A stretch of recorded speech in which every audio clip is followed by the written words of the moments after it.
اور اگر کوئی کلمہ پڑھنے والا ستایا ہوا مسلمان مدینے آئے گا تو مسلمانوں کو واپس کرنا پڑے گا مسلمان اپنا بندہ نہیں رکھ سکتے.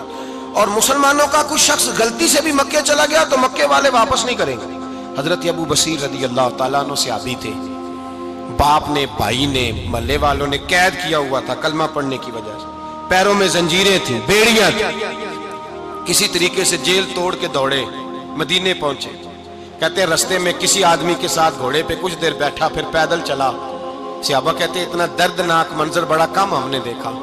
ابو بصیر جس گلی سے گزرتے وہاں خون پھیل جاتا، ان کی ٹانگیں خون سے کٹتی، وہ زنجیریں بندھی ہوئی. در رسول پہ حضور میں بھاگ کے آیا ہوں.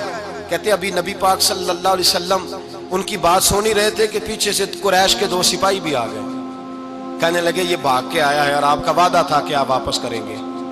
چشم زدن میں ذرا سوچنا، چشم زدن میں تھوڑی دیر کے لیے غور کرنا کہ ہمیں ہمارا استاد، ہمارا پیر دھتکار دے کہ جا دوڑ جا، تو کہتے ہیں بسم اللہ جناب یہ جا رہے ہیں. ایمان کی پختگی دیکھیں، اس نے تو ہمیں نکال ہی دیا جی. وہ کیسا بندہ ہے، یہاں تو کسی کے ہاں کوئی فاتحہ پڑھنے نہ جائے تو لوگ بگڑ جاتے ہیں. کہتے ہیں اس نے سلام نہیں لی، فاتحہ نہیں پڑھی، بس ختم، اس کو احساس ہی نہیں. حضرت سیدنا ابو بصیر سامنے کھڑے ہیں، سامنے 2 سپاہی آ گئے. ذرا دیکھیے ایمان کی پختگی، ایمان، یقین اور استقامت. امام بہقی نے دلائل کے اندر لکھا ہے، فرماتے ہیں نبی کریم صلی اللہ علیہ وسلم نے ان کی طرف دیکھا تو حضور کی مقدس آنکھیں آنسوؤں سے بھر گئی. حضور نے فرمایا ابو بصیر تیری تکلیف مجھے نظر آ رہی ہے، پر میں نے وعدہ کیا ہوا ہے. میں نے وعدہ، بھئی یہاں ڈٹ کے رہنا بڑا مشکل ہے، یہاں قائم رہنا بڑا کٹھن مرحلہ ہے. یہاں آزمائش کے موقع پر دین پر انہوں نے تو رکھا ہی نہیں. لوگ تانے دیتے ہیں، باتیں کرتے ہیں، رکھا ہی نہیں، تو پھر ان کا بنتا ہے. حضور نے فرمایا تجھے جانا پڑے گا. صحابہ کہتے ہیں پورے مدینے میں ایسے تھا جیسے سوگ کا سما ہو. جب وہ 2 سپاہی حضرت ابو بصیر کو پکڑ کے لے جا رہے تھے تو وہ پلٹ پلٹ کے پیچھے دیکھتے تھے، پلٹ پلٹ، پیروں میں خون ہے، آنکھیں آنسوؤں سے بھری ہوئی. فرماتے ہیں جب وہ پلٹ رہے تھے تو مدینے کی گلیاں بھی رو رہی تھی. میرے نبی پاک جب وہ آنکھوں سے اوجھل ہو گئے تو حضور بیٹھ گئے زمین پہ. نبی پاک نے رونا شروع کر دیا. فرمایا اللہ تو نے اس شخص کی مدد فرمانی ہے، اس پر کرم کرنا ہے، اللہ اس کا خیال فرمانا. اس کے لیے دعا کی. حضور روئے. حضرت ابو بصیر باہر نکلے تو وہ جو کافر تھے نا وہ کہنے لگے تو بڑا بنتا تھا ان کا، انہوں نے تجھے رکھا نہیں، تجھے رکھا بھی نہیں. تو حضرت ابو بصیر نے تھپڑ مارا منہ پہ. کہنے لگے میں وہ نہیں جو تھوڑی سی بات سے بدل جاؤں. ایمان، یقین اور استقامت کی دولت ملی ہوئی ہے. آپ فرمانے لگے میرا تو ایمان اور پختہ ہو گیا ہے کہ میرا نبی اپنے وعدوں کا بڑا پابند ہے، میرا رسول اپنے وعدوں کا بڑا پابند ہے. حضرت ابو بصیر کہتے ہیں مدینے کی سرحد گزر گئی تو میں نے کھینچی تلوار، ان میں سے ایک سپاہی، اب آؤ میرے مقابلے میں جس نے آنا ہے. ایک کو مارا، دوسرا بھاگ گیا. فرماتے اب میں مکے جا نہیں سکتا تھا، جاؤں گا تو وہ زیادہ ماریں گے. مدینے حضور نے قبول نہ فرمایا. فرماتے ایک جنگل میں جا کے العیس نام کی ایک بستی تھی، وہاں ڈیرا لگا لیا. دریا کے کنارے پانی پی لیتا، پتے کھا لیتا. تن تندور ہڈاں دا بالن تے اسی ہاواں نال تپایا. کپ کپ مکیاں پیڑے کیتے تے اتوں صبر پلیتھن لایا. تن دی ہانڈی تے من دا سالن اتے لون صبر دا پایا. غلام فریدا وے میں ساری تیری، غلام فریدا وے میں ساری تیری، تینوں اجے یقین نہیں آیا.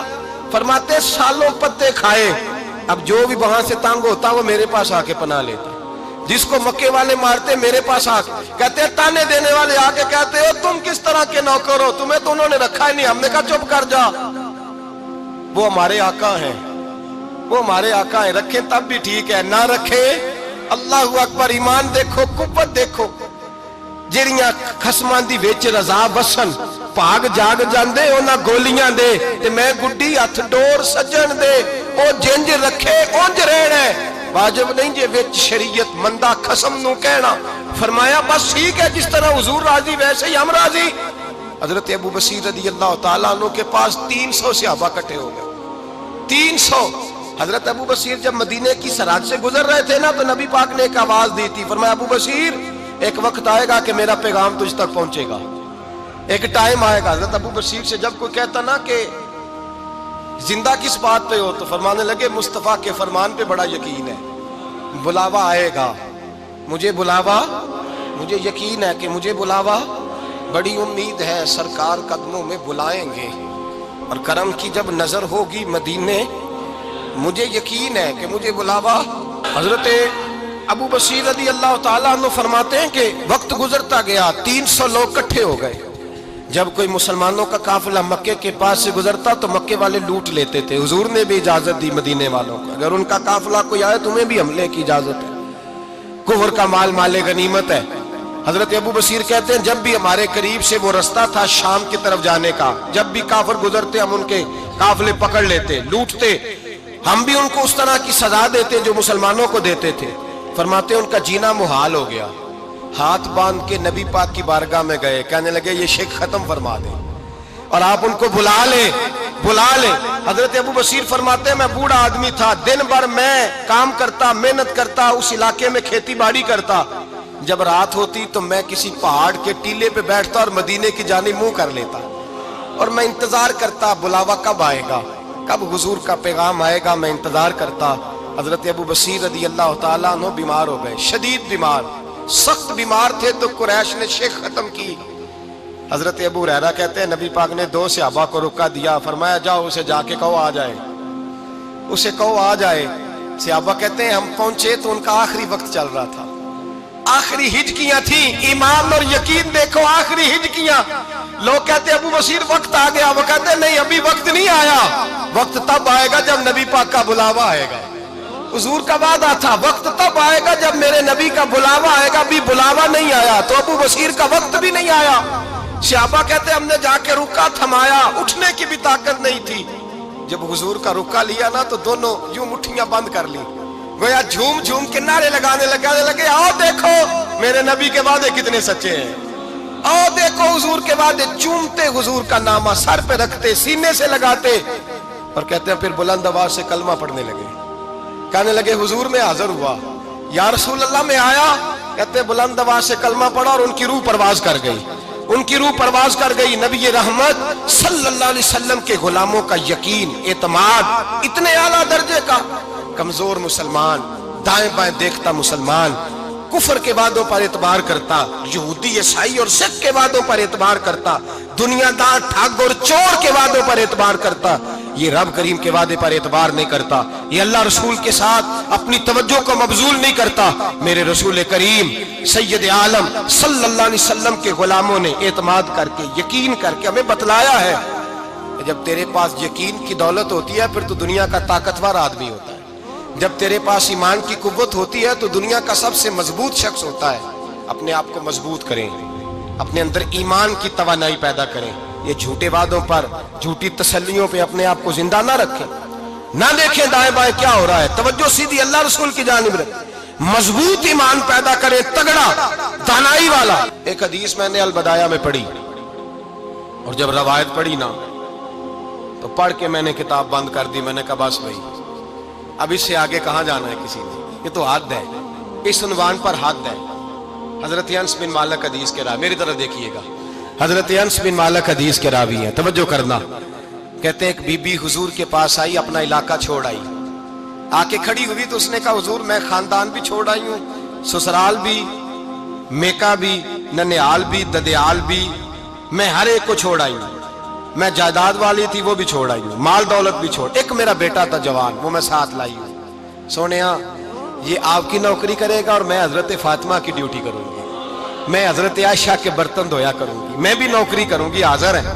فرماتے ہیں رسول پاک نے بچہ اصحاب صفہ میں رکھ لیا، اصحاب صفہ میں، اور بی بی کو نبی پاک صلی اللہ علیہ وسلم نے عورتوں کے ساتھ متعین کیا۔ حضرت انس کہتے ہیں وہ نوجوان بڑا پیارا، بڑا میٹھا، بڑا دھیما، بڑا وفاشار، وہ سبق اچھی طرح یاد کرتا، وہ نماز دلچسپی سے پڑھتا، وہ حضور کی باتوں کو غور سے سنتا، وہ رسیلا، وہ سنجیدہ، وہ کم گو، وہ میٹھا، وہ پیارا۔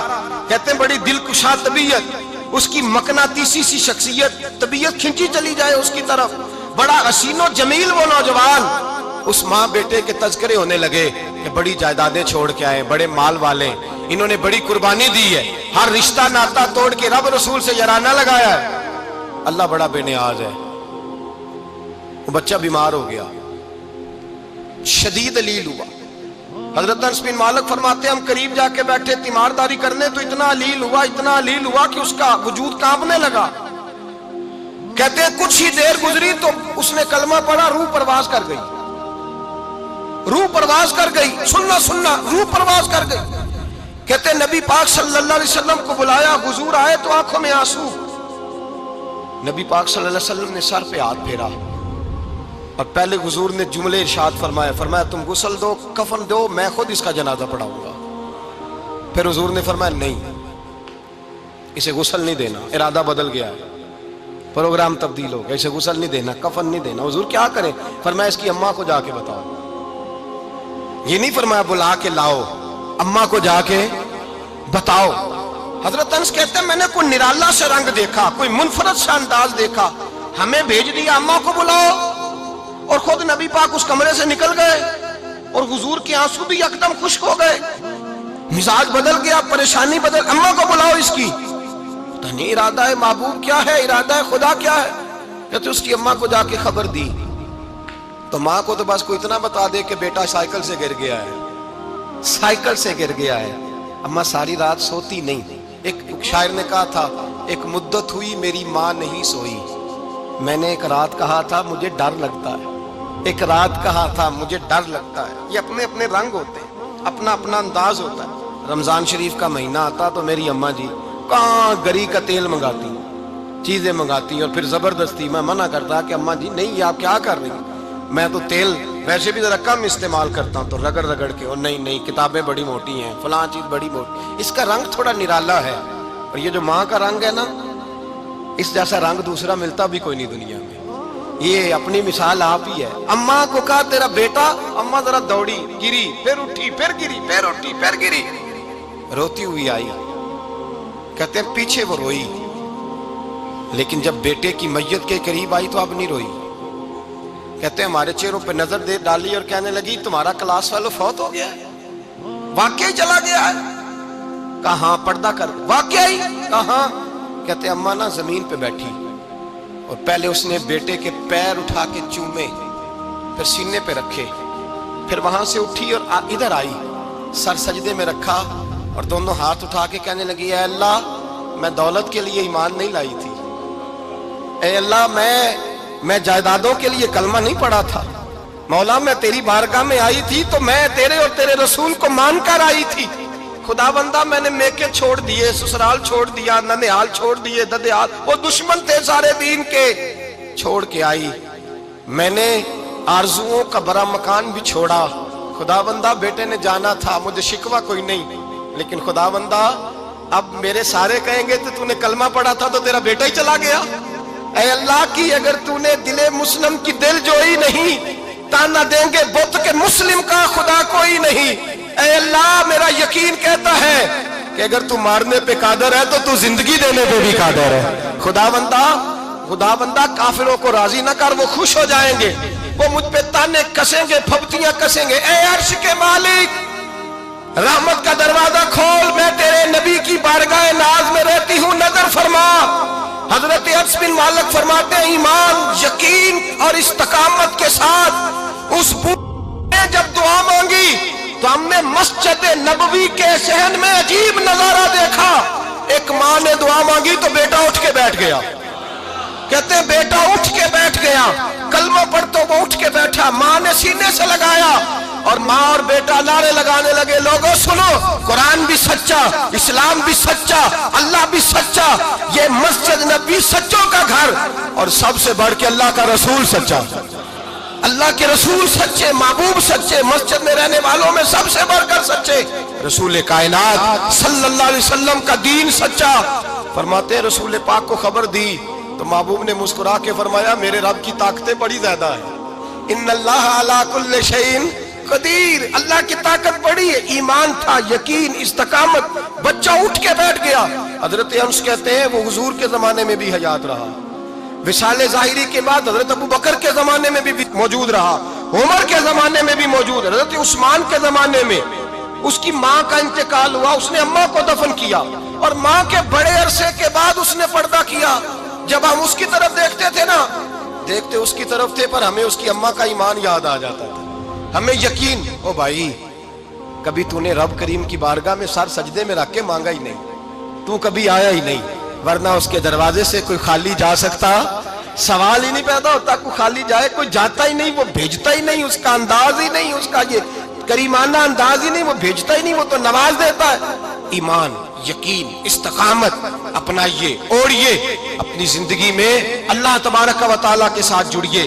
یہ دنیا داروں کے ساتھ ہم تعلق جوڑ کے رکھتے ہیں, کبھی SMS, کبھی ٹیلی فون, کبھی عید پہ مبارکباد, کبھی فلاں جگہ.